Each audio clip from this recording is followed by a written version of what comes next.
नमस्कार, मैं हूं अंकुर और आप देख रहे हैं सत्य हिंदी का सुबह 11 बजे का न्यूज बुलेटिन। आज का दिन याद रखा जाएगा क्योंकि अमेरिका और ईरान के बीच वो जंग खत्म हो गई जिसने पूरी दुनिया की सांसें थाम रखी थी। लेकिन इस शांति के ऐलान के साथ ही भारत की सियासत में भी भूचाल आ गया। सवाल उठने लगे कि क्या वाकई हमने कूटनीति की बाजी हारी है? क्या पीएम मोदी की खामोशी देश के लिए वाकई एक बड़ी हार है? साथ ही संसद के गलियारों में टीएमसी के 20 सांसदों का एक ऐसी पार्टी में विलय करने की बात कहना जिसका कोई वजूद नहीं माना जा रहा है, ये लोकतंत्र है या कोई सोची समझी स्क्रिप्ट? आज के इस बुलेटिन में हम देश, दुनिया और खेल की खबरें जानेंगे, लेकिन उससे पहले सत्य हिंदी के ऐप को लेकर एक सूचना भी।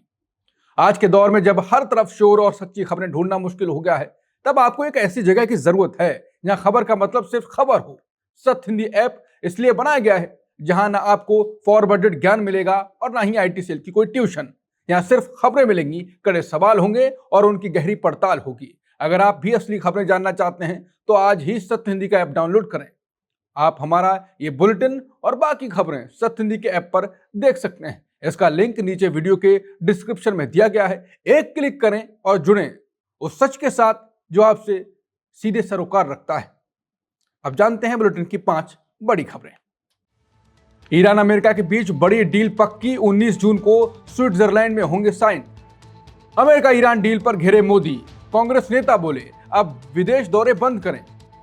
ईरानी सेना बोली दुश्मन ने घुटने टेक दिए, मीडिया बोली दुश्मन को किया मजबूर। टीएमसी सांसदों के विलय पर कपिल सिब्बल का तंज, बताया बेतुका ड्रामा। एनसीपीआई पर उठे सवाल। ठाकरे की बैठक में सिर्फ 4 सांसद पहुंचने का दावा, टूट की चर्चा हुई तेज। अब शुरुआत करते हैं अमेरिका ईरान डील से और भारत में घिरे पीएम मोदी से। अमेरिका और ईरान के बीच शांति का बड़ा समझौता हो गया। पाकिस्तान ने इसकी जानकारी देते हुए कहा कि युद्ध अब खत्म है। लेबनान समेत सभी मोर्चों पर सैन्य कार्रवाई पूरी तरह रुकेगी। राष्ट्रपति ट्रंप ने भी इस डील की पुष्टि कर दी। उन्होंने हॉर्मुज जलडमरू मध्य से नौसैनिक नाकेबंदी हटाने का आदेश दिया। अब दुनिया के जहाज फिर से समुद्र में अपना सफर शुरू करेंगे। तेल का व्यापार का रास्ता भी पूरी तरह खोल दिया गया। शांति की यह घोषणा ट्रंप के 80वें जन्मदिन पर आई। समझौते पर हस्ताक्षर के लिए 19 जून की तारीख तय हुई। स्विट्जरलैंड में दोनों देशों के अधिकारी औपचारिक तौर पर मिलेंगे। हालांकि इससे पहले दिन काफी उथल पुथल देखने को मिली थी। ट्रंप ने बेरूत में हुए हमले के लिए इजरायल को जिम्मेदार ठहराया था। उन्होंने कहा था कि इस हमले ने शांति प्रक्रिया में को देरी में डाला। उन्होंने देर शाम पाकिस्तान ने इस डील के सफल होने का ऐलान कर दिया। अब इस फैसले से पूरे पश्चिम एशिया में शांति की उम्मीदें बढ़ गई हैं। अमेरिका ईरान की डील पर कांग्रेस नेता उदित राज ने पीएम मोदी को निशाने पर लिया। उन्होंने कहा कि पीएम मोदी ने भारत का मुंह काला कर दिया, देश की अंतर्राष्ट्रीय स्तर पर बेइज्जती करा दी और आज का दिन सदा याद रखा जाएगा। आतंकी पाकिस्तान ने केवल ईरान और अमेरिका के बीच समझौता ही नहीं कराया, बल्कि शहबाज शरीफ ने इस समझौते की जानकारी दुनिया को अमेरिका से भी पहले दी। पाकिस्तान ने 2:45 पर पोस्ट किया, जबकि ट्रंप ने 2:59 पर। पीएम मोदी को विदेश दौरे पर जाना अब बंद कर देना चाहिए। उनके विदेशी दौरों से देश का सिर बार बार झुका है। ईरान के सुप्रीम नेशनल सिक्योरिटी काउंसिल ने समझौता पक्का होने की पुष्टि कर दी। ईरान ने साफ कहा कि समझौता उसकी कड़ी मेहनत का नतीजा है। ईरान ने यह भी साफ किया कि वो अमेरिकी वादों पर नजर रखेंगे। अभी अंतिम समझौते की बातचीत को कुछ समय के लिए रोक दिया गया है। जब अमेरिका अपने वादे पूरे करेगा तभी अगली बातचीत आगे बढ़ेगी। इस मुश्किल दौर में पाकिस्तान और कतर की मध्यस्थता ने बड़ा काम किया। पूरे पश्चिम एशिया के लिए शांति की एक बहुत बड़ी उम्मीद है। अब दुनिया भर को 19 जून की तारीख का बेसब्री से इंतजार है। अमेरिकी उपराष्ट्रपति जेडी वेंस ने समझौते के कार्यक्रम में शामिल होने की बात कही।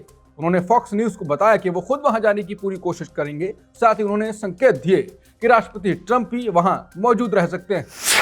समझौते पर ईरानी मीडिया रिपोर्ट्स के मुताबिक बातचीत शुरू होने से पहले अमेरिका $12 अरब जारी करेगा। ये पैसा ईरान की उन संपत्ति का हिस्सा है जो अब तक फ्रीज यानी जब्त थी। समझौते के 14 बिंदुओं के अनुसार अगले 60 दिनों में कुल $24 अरब ईरान को मिलेंगे। इस राशि की पहली किस्त बातचीत शुरू होने से पहले ही जारी की जाएगी। हालांकि दोनों देशों की सरकारों ने अभी तक आधिकारिक तौर पर इसकी पुष्टि नहीं की है। फिर भी यह कदम युद्ध खत्म करने और अर्थव्यवस्था सुधारने की दिशा में बड़ा माना जा रहा है। ईरानी मीडिया का कहना है कि अमेरिका को इस्लामिक रिपब्लिक ऑफ ईरान और रेजिस्टेंस फ्रंट के खिलाफ युद्ध खत्म करने के लिए एक एग्रीमेंट पर साइन करने के लिए मजबूर किया गया। समझौता पक्का होने के बाद ईरान की सेना ने कहा कि उन्होंने अमेरिका और इजरायल को नीचा दिखाया। सरकारी टीवी पर जारी बयान में ईरानी सेना ने खुद को विजेता बताया। उन्होंने कहा कि दुश्मन के पास हार स्वीकार करने के अलावा कोई रास्ता नहीं बचा। ईरान का मानना है कि उनकी सैन्य शक्ति के आगे दुश्मनों को झुकना पड़ा। इस समझौते को उन्होंने अपनी इच्छा शक्ति और ताकत की जीत करार दिया। अमेरिका और ईरान के बीच शांति समझौते के बाद अब दुनिया भर से अच्छी खबरें आ रही हैं। ब्रिटेन, फ्रांस, जर्मनी और इटली ने ईरान पर लगी पाबंदियां हटाने के संकेत दिए। इन चारों देशों के समूह, जिसे E4 कहा जा रहा है, उसने एक साझा बयान जारी किया। उनका कहना है कि अगर ईरान अपने परमाणु कार्यक्रम पर स्पष्ट कदम उठाता है तो वो पाबंदियां कम करेंगे। हालांकि इन देशों ने यह भी साफ कर दिया कि ईरान को परमाणु का हथियार कभी नहीं बनाने चाहिए। वो इस लक्ष्य के लिए अमेरिका, ईरान और अंतर्राष्ट्रीय परमाणु ऊर्जा एजेंसी के साथ मिलकर काम करेंगे। खबरें अभी और भी हैं जिन्हें आपको जानना चाहिए, लेकिन उससे पहले सत्य हिंदी को लेकर एक सूचना भी। अगर आपको सत्य हिंदी का काम पसंद है तो सत्य हिंदी और अच्छा काम करे, उसके लिए आपका सपोर्ट भी जरूरी है। और इसके लिए आपको कुछ बड़ा नहीं करना है, बस सत्य हिंदी का एक ऐप है, उसे डाउनलोड कर लें, जिससे आप ये बुलेटिन, दूसरे वीडियोस और खबरें एक ही जगह देख सकेंगे और पढ़ सकेंगे। आप सत्य हिंदी की मेंबरशिप लेकर भी सत्य हिंदी के काम को सपोर्ट कर सकते हैं। जो आपको आसान लगे वो आप कर सकते हैं। तो आप बुलेटिन में आगे देखते हैं। अमेरिका ईरान शांति डील से बाजार में जोरदार उछाल। G7 समिट में प्रधानमंत्री मोदी और राष्ट्रपति ट्रंप मिलेंगे। तृणमूल के बागी सांसदों के विलय पर सवाल, NCPI चर्चा में। और श्रीलंका के खिलाफ उतरेगी इंडिया ए, वैभव सूर्यवंशी पर रहेंगी सबकी नजरें। अमेरिका और ईरान के बीच शांति समझौते की खबर से भारतीय शेयर बाजार आज झूम उठे। बाजार खुलते ही सेंसेक्स 1100 अंक से ज्यादा की उछाल लगाकर ऊपर गए। वहीं निफ्टी में भी 350 अंकों की बड़ी मजबूती देखने को मिली। इस तेजी के पीछे की बड़ी वजह हॉर्मुज जलडमरू मध्य का फिर से खुलना है। राष्ट्रपति ट्रंप के इस ऐलान के बाद कच्चे तेल की कीमतें काफी गिर गईं। तेल सस्ता होने से भारतीय बाजार में निवेशकों का भरोसा काफी बढ़ गया है। रुपया भी आज डॉलर के मुकाबले मजबूती के साथ खुला। शुरुआत के मुकाबले रुपया 79 पैसे की शानदार बढ़त लगाकर 94.68 पर आ गया। वहीं कच्चा तेल 4% से ज्यादा सस्ता हो गया है, जिससे आम आदमी को बड़ी राहत की उम्मीद है। बाजार में तनाव कम होने से निवेशक काफी खुश नजर आ रहे हैं। इसी कारण जापान और दक्षिण कोरिया के शेयर बाजार भी तेजी के साथ खुले। सोने की कीमत में 2% का उछाल दर्ज किया गया। ये तेजी 9 जून के बाद से सबसे ऊंचे स्तर पर पहुंच गई है। समझौते की खबरों के बीच पीएम मोदी और अमेरिकी राष्ट्रपति ट्रंप फ्रांस में एक साथ नजर आएंगे। दोनों नेताओं की मुलाकात ईवीएन में आयोजित G7 शिखर सम्मेलन के दौरान होगी। इस बैठक में दोनों देशों के बीच व्यापारिक समझौते पर चर्चा की जा सकती है। साथ ही क्षेत्रीय और वैश्विक महत्व के कई मुद्दों पर भी बातचीत होगी। फरवरी 2025 के बाद ये दोनों नेताओं की पहली आमने सामने की मुलाकात होगी। अब सभी की निगाहें 16 और 17 जून को होने वाली इन बड़ी बैठकों पर टिकी हैं। ओमान की खाड़ी में अमेरिकी हमले में 3 भारतीय नाविकों की मौत पर कांग्रेस ने सरकार पर भारत की संप्रभुता और गरिमा बचाने में नाकाम रहने का आरोप लगाया। विवाद तब और बढ़ गया जब अमेरिकी विदेश मंत्री मार्को रूबियो ने सख्त भाषा का इस्तेमाल किया। रूबियो ने अपने बयान में भारतीय जहाजों को अमेरिकी निर्देशों का पालन करने की चेतावनी दी। विपक्ष के नेता राहुल गांधी ने पीएम मोदी की चुप्पी पर कड़ा प्रहार किया। उन्होंने कहा कि एक स्वतंत्र देश ऐसी अपमानजनक भाषा को कभी बर्दाश्त नहीं कर सकता। कांग्रेस अध्यक्ष मल्लिकार्जुन खड़गे ने भी इस राष्ट्रीय हितों का आत्मसमर्पण करार दिया। उनका कहना है कि 3 दिन बीत जाने के बाद भी पीएम की कोई प्रतिक्रिया नहीं आई। विपक्ष का आरोप है कि सरकार विदेश नीति के मामले में भारतीय जिंदगियों को मामूली समझ रही है। टीएमसी के बागी सांसदों के विलय को कपिल सिब्बल ने थिएटर ऑफ द एब्सर्ड यानी बेतुका ड्रामा करार दिया। उन्होंने सोशल मीडिया पर कहा कि टीएमसी की इच्छा के बिना विलय नहीं हो सकती। सिब्बल ने पार्टी को सलाह दी कि उन्हें इन सांसदों को अयोग्य घोषित करना चाहिए। इससे पहले काकोली घोष दस्तीदार ने 20 सांसदों के साथ स्पीकर से मुलाकात की थी। उन्होंने कहा कि वो national citizens party of India यानी NCPI में विलय कर रही है। इस समूह का कहना है कि वो प्रधानमंत्री मोदी और एनडीए के साथ मिलकर काम करेंगे। बागी सांसदों ने लोकसभा में अलग बैठने के लिए स्पीकर को पत्र भी सौंपा। इस पूरे घटनाक्रम ने संसद में तृणमूल के भविष्य और दल बदल कानून पर बहस छेड़ थी। अब देखना होगा कि स्पीकर इस बागी गुट को लेकर क्या फैसला सुनाते हैं। हालांकि सोशल मीडिया पर इसको संसदीय इतिहास में एक और हैरान करने वाली घटना बताया जा रहा है, क्योंकि एक अनजान सी छोटी पार्टी नेशनलिस्ट सिटीजन पार्टी रातों रात चर्चा में आ गई।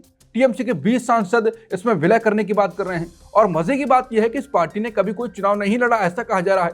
अब अचानक ये संसद की तीसरी सबसे बड़ी पार्टी बन गई। इस पार्टी के पास पदाधिकारियों की कोई सूची भी मौजूद नहीं। साथ ही इसने आज तक अपनी कोई विस्तृत जानकारी भी चुनाव आयोग को नहीं दी है। टीएमसी में चल रही हलचल के बीच शिवसेना यूबीटी की कल बुलाई गई बैठक ने नई राजनीतिक चर्चाओं को जन्म दिया।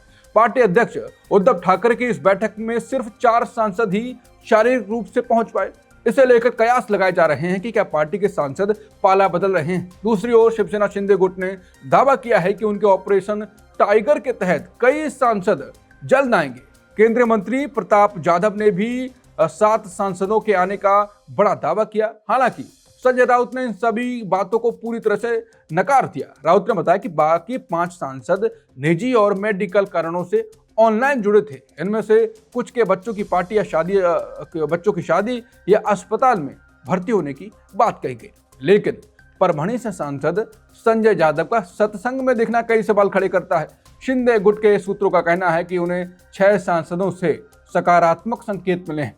फिलहाल ये साफ है कि आने वाले समय में महाराष्ट्र की राजनीति में बड़ी उठापटक हो सकती है।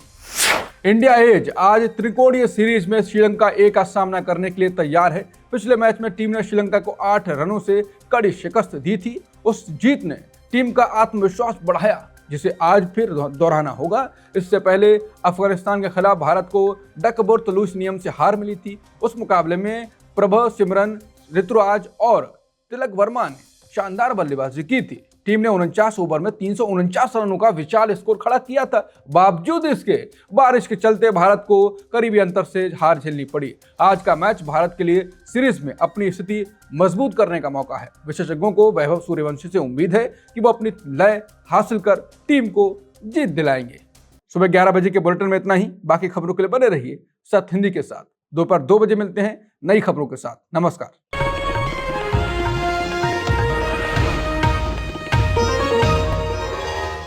Copyright disclaimer under Section 107 of the Copyright Act 1976. Allowance is made for fair use for purposes such as criticism, comment, news reporting, scholarship, and research.